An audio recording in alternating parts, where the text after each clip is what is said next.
Seja muito bem-vindo, eu sou o João Gabriel e você está no canal do JG. Roda a vinheta.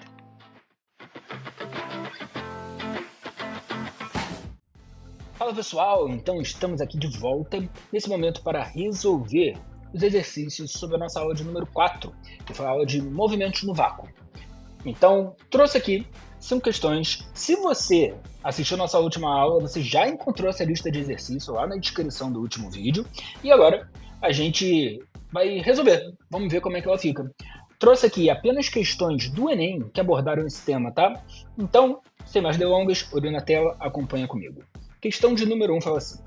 No seu estudo sobre queda dos corpos, Aristóteles afirmava que se abandonarmos corpos leves e pesados de uma mesma altura, o mais pesado chegaria mais rápido ao solo.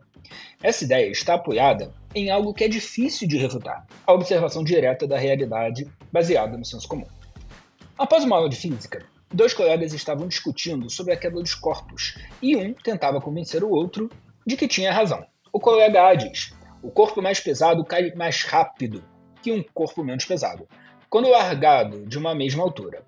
Eu provo, largando uma pedra e uma rolha, a pedra chega antes. Pronto, tá provado. Colega B: eu não acho. Peguei uma folha de papel esticada e a deixei cair. Quando amassei, ela caiu mais rápido. Como isso é possível? Se era a mesma folha de papel, deveria cair do mesmo jeito. Tem que ter outra explicação. O aspecto físico comum que explica a diferença de comportamento dos corpos em queda nessa discussão é... Então vamos lá, olha o que a questão está dizendo. A questão está dizendo que, na prática, quando você pega um corpo mais pesado e um corpo mais leve e solta, o mais pesado cai mais rápido. E isso contraria o que a gente conversou na aula. Porque na aula eu te falei que corpos com mesma massa, corpos independentes da massa, eles vão cair no mesmo tempo se largados da mesma altura. Se, e somente se, a gente puder fazer uma consideração, né? Que é que elas estejam no vácuo, ou seja, que não tenha ar, que não tenha força de resistência do ar. Então, no momento que a gente coloca o ar na jogada, existe a força de resistência que vai, de fato, fazer lá com que o corpo mais pesado ele caia mais rápido. Porém, a partir do momento que a gente retira isso da nossa equação, não existe agora força de resistência do ar, e aí não importa a massa que tu vai botar, vai cair, então, no mesmo tempo. Perfeito? Então ele fala, né? O aspecto comum que explica a diferença de comportamento dos corpos nessa situação é, a gente fica então com a letra B, que é a resistência do ar. Somente eliminando a resistência do ar, a gente pode considerar que os corpos vão cair no mesmo tempo, tá bem? Então, não dá para a gente garantir o tempo de queda se a gente vai levando em consideração a resistência do ar. E o garoto B, o colega B, né, ele argumentou muito bem. É a mesma folha. No momento que eu deixo ela maior, ela cai mais devagar. No momento que eu amasso, ela cai mais rápido. Por quê? Porque ela, quando está lisa, não amassada, ela tem uma superfície de contato muito maior com o ar. As moléculas de ar colidem com ela numa superfície muito maior, exercendo assim mais resistência do ar. No momento que ele amassa, ele reduz essa resistência, fazendo com que caia mais rápido. E, obviamente, a massa do papel não muda uma vez que ele está amassado. Então, boa questão. A gente vai agora para a questão de número 2. Um professor lança uma esfera verticalmente para cima, a qual retorna depois de alguns segundos, ao ponto de lançamento.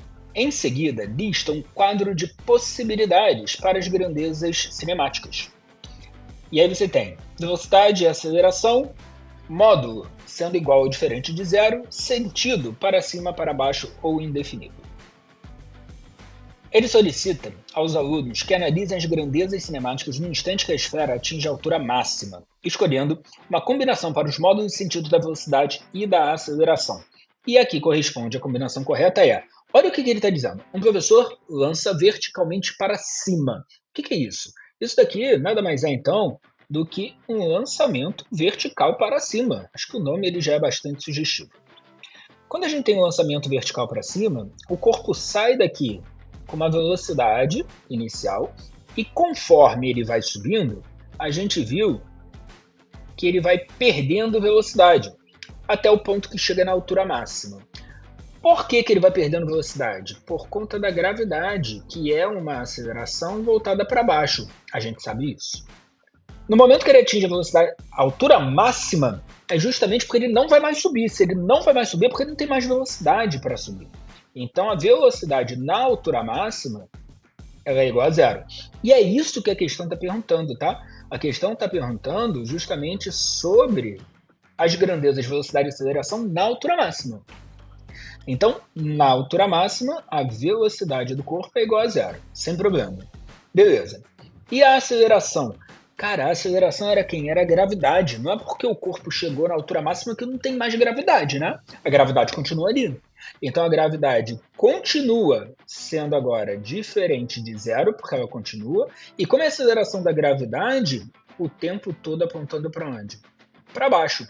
Então, velocidade igual a zero, aceleração diferente de zero para cima, não. Velocidade diferente de zero, não.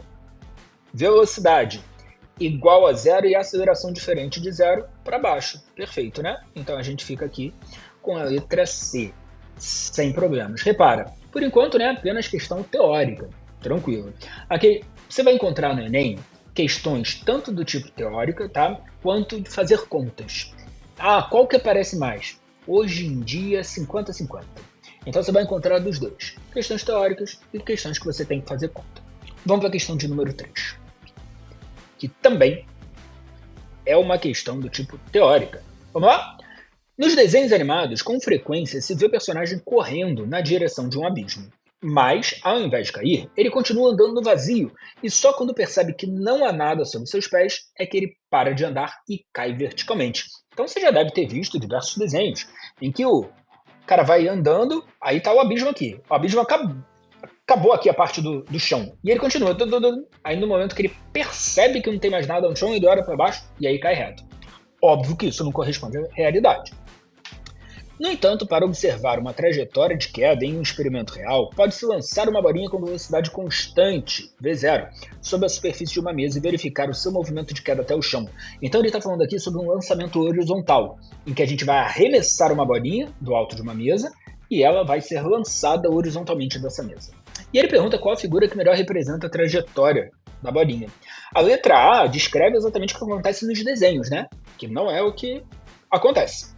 Então a gente já viu que no lançamento horizontal, o corpo ele anda para frente no mesmo tempo em que ele vai caindo. E a trajetória descrita pelo corpo é uma trajetória do tipo parabólica, né? Exatamente como diz aqui a letra D.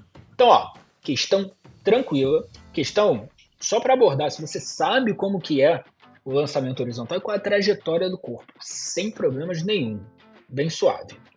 Questão de número 4 fala assim: em 20 de abril de 1969, Neil Armstrong tornou-se o primeiro homem a pisar na superfície da Lua. Ele foi seguido por Edwin Aldrin, ambos na missão Apollo 11. Eles e os astronautas que o seguiram experimentaram a ausência de atmosfera e estavam sujeitos a diferenças gravitacionais. Então vamos lá, ausência de atmosfera, estamos no vácuo, é isso que a questão quer dizer. Mas tem gravidade. Uma gravidade diferente, porque agora é a gravidade da Lua. A aceleração da gravidade da Lua tem 1/6 do valor da gravidade da Terra. Em relação às condições da Terra, um salto oblíquo na superfície da Lua teria um alcance. Então repara, a questão está dando para a gente um lançamento oblíquo. No lançamento oblíquo, o que a gente tem? A gente tem uma velocidade inicial inclinada, fazendo com que o corpo descreva, né, essa trajetória horizontal. E a questão está perguntando especificamente sobre o alcance. Lembrando que o alcance é o deslocamento horizontal do corpo. E esse corpo aqui pode ser uma pessoa pulando. Se ela pula com uma velocidade inicial que faz um determinado ângulo com a horizontal, isso daqui já caracteriza o lançamento oblíquo. Lembrando que no lançamento oblíquo, o corpo anda para frente no mesmo tempo que sobe e desce. Por que ele sobe e desce mesmo? Por causa da gravidade. E aí, como é que era dado esse alcance? Se você assistiu a aula de conteúdo referente aos movimentos no vácuo, a gente viu que o alcance ele é dado como v0² vezes o seno de 2θ sobre g.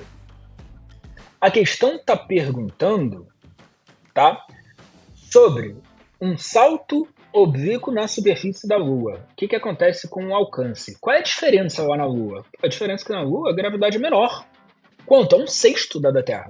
Portanto, ele vai ter um alcance maior. Então, ele teria um alcance maior, pois a aceleração da gravidade é 6 vezes menor, que é o que diz a letra D. Show de bola? Beleza. Bom, essa daí, repara, é uma questão teórica? É. Mas você tinha que saber a equação para poder analisar, né? Então, não era uma questão tão simples se você não soubesse isso. Vamos agora para uma questão que, de fato, te exige aí saber fazer algumas contas, que é a questão do Enem de 2022. Fala assim: em um dia de calor intenso, 2 colegas estão a brincar com a água da mangueira.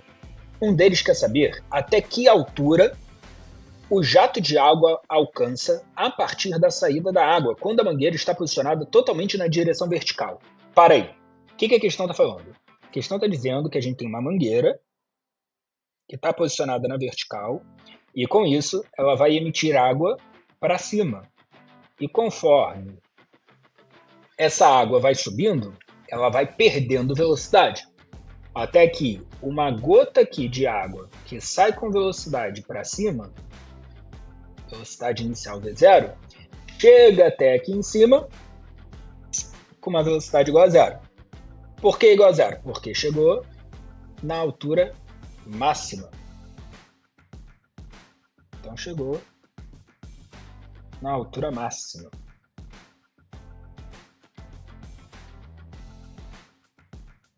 E a questão está interessada em saber justamente essa altura máxima. A gente sabe que essa velocidade ela vai sendo reduzida justamente por conta da gravidade, né? Que está voltada aqui para baixo. Então vamos lá. Repara, só com isso daqui a gente não consegue achar a altura máxima. Por quê? A altura máxima no lançamento vertical, lembra como é que ela é dada? A altura máxima no lançamento vertical ela é v0² sobre 2g. Se a gente não tem essa velocidade inicial com que a água sai, não dá para achar essa altura máxima. Mas continua a leitura. O outro colega propõe, então, o seguinte experimento. Eles posicionarem a saída da água da mangueira na direção horizontal a 1 metro de altura em relação ao chão. Então, repara, a gente tem agora uma outra proposta. Vou colocar a mangueira na horizontal em uma altura de 1 metro em relação ao chão. Então, ó, a uma altura de 1 metro em relação ao chão. E se a água agora está na horizontal, se a mangueira está na horizontal, o que a água vai ter aqui é um lançamento horizontal, né? Que vai sair daqui com uma velocidade v0. Eu quero que você perceba que essa velocidade no lançamento horizontal tem que ser a mesma velocidade no lançamento vertical. Por quê? Porque é a mesma mangueira, está saindo a mesma água. Então, ó, sem problemas. Mas continua. A 1 metro de altura em relação ao chão, e então medirem a distância horizontal entre a mangueira e o local onde a água atinge o chão. O que é essa distância horizontal entre aonde a mangueira está e aonde a água atinge o chão? Isso aqui é o alcance. A medida dessa distância foi de 3 metros. A questão está falando para a gente, então, que o alcance ele foi de 3 metros. E a partir disso, eles calcularam o alcance vertical do jato da água, ou seja, essa altura máxima que chega quando posicionado na vertical. Considere a aceleração da gravidade igual a 10. E aí ele pergunta aqui, né, o resultado que eles obtiveram. Então, repara, a questão está juntando um lançamento vertical com um lançamento horizontal. Pô, excelente questão. Não é uma questão trivial.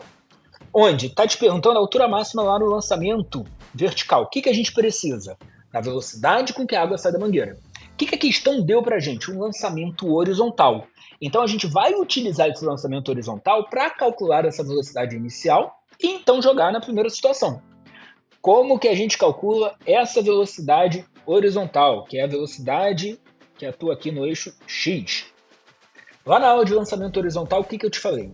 Questões de lançamento horizontal, em geral, vão te pedir alguma coisa no eixo horizontal e você vai ter que pegar o tempo no eixo vertical para então poder trazer. E é exatamente isso que está acontecendo. Por quê? Porque a gente sabe que o alcance ele pode ser calculado como sendo V0x vezes o tempo. Lembrando que o tempo que a água percorre os 3 metros na horizontal é o mesmo tempo que ela cai 1 metro. Então, se o alcance vale 3 e a gente quer essa velocidade no eixo X, justamente para jogar lá no lançamento vertical, a gente ainda precisa do tempo. E como é que a gente vai achar esse tempo? No tempo de queda. Porque o tempo que a água anda para frente, ela também cai. E uma vez que eu tenho essa altura, ó, H é igual a G vezes T ao quadrado sobre 2. Quanto vale a altura? A altura ela vale 1. Gravidade vale 10 vezes T ao quadrado sobre 2. Como que fica então esse tempo ao quadrado? Tempo ao quadrado vai ser igual a 1 sobre 5. Qual o problema que a gente tem aqui? Que esse tempo está ao quadrado e você até pode tirar aqui 1 sobre raiz de 5. Se quiser racionalizar, racionalize. Mas eu vou te propor aqui uma outra solução. Repara, o que a gente vai precisar no final é velocidade ao quadrado. Então, se a gente conseguir já botar essa velocidade aqui ao quadrado, ótimo. Como é que a gente faz? Eleva tudo isso daqui ao quadrado. Elevando ao quadrado, ó, fica isso, vezes o tempo ao quadrado. Quem é o tempo ao quadrado? 1 sobre 5 já é o tempo ao quadrado. Se ligou? Então agora vai ficar 3 ao quadrado, 9, vezes 5, essa velocidade no eixo x ao quadrado é igual a 45. Poxa vida, mas 45 não tem raiz. Tudo bem, você não quer mais a velocidade, o que você quer é a velocidade ao quadrado. Coloca aqui, ó, velocidade ao quadrado é de 45 sobre 2 vezes a gravidade que vale 10. Quem vai ser, então, essa altura máxima? Essa altura máxima vai ser 45 dividido por 10, 4,5. Dividiu agora por 2, a gente vai ficar com 2,25 metros. 2,25 metros é o que representa para a gente aqui na letra B. Excelente questão, questão considerada difícil no Enem, tá? É aquela questão que somente TRIs mais altos vão conseguir chegar, o que é excelente para quem quer cursos aí mais concorridos. Tudo bem? Pessoal, obrigado por assistir até aqui. Comenta, por favor, se você está gostando desse tipo de conteúdo, se tem mais alguma coisa em que eu consiga te acrescentar. Lembrando que as nossas aulas, elas são mais voltadas para o Enem, porque a gente vai fazer aqui todo o conteúdo de física até o Enem, em novembro de 2024, este ano. Tá? Não se esquece de curtir, de se inscrever aqui no canal e ativar o sininho para você receber todas as aulas conforme eu for postando. Estou construindo aqui, ó, várias aulas que vai te ajudar muito no Enem, eu tenho certeza. Então, compartilha esse vídeo com quem vai fazer vestibular, com quem precisa daquele reforço em física, e a gente se vê no próximo vídeo. Beijos, tchau, tchau!